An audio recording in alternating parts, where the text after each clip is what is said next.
If you've got a trip planned, there could be turbulence ahead. Air Transat flight attendants have voted to reject a tentative deal with the Canadian carrier. Now, according to the Canadian Union of Public Employees, more than 98% of workers voted against the tentative contract that was just reached last month. The union, which represents the 2,100 flight attendants, says it will head back to the bargaining table with the airline later this week.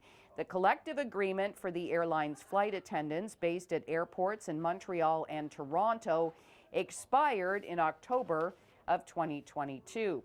Now, the latest Fed minutes out of the U.S. do project interest rate cuts in the U.S., but not until closer to the end of the year. And that has not been the expectation from markets, at least to this point. The Fed minutes today also showed that officials say upside risks to inflation have diminished, but it's appropriate to keep interest rates at restrictive levels for some time.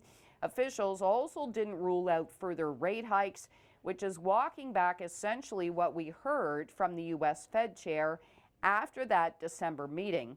So the NASDAQ lower for a fourth day. It's actually on track for its fourth worst start to the year in history, while the S&P has seen back-to-back losses to start the year for the first time since 2015.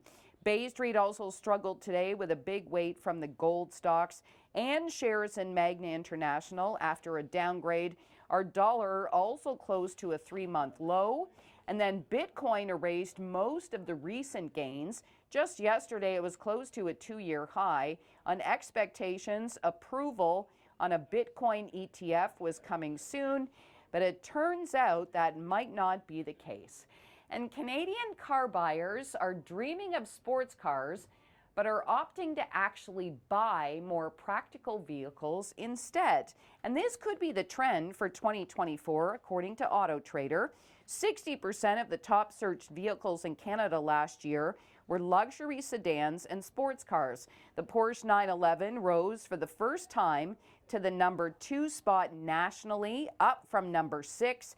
But 90% of the top 10 vehicles sold in Canada are functional utility vehicles like trucks and SUVs, not a single luxury brand appearing.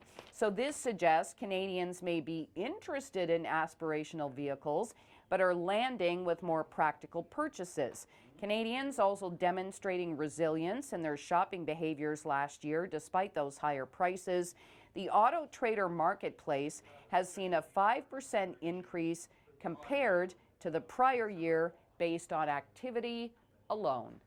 In the City News Business Center, I'm Kris McCusker.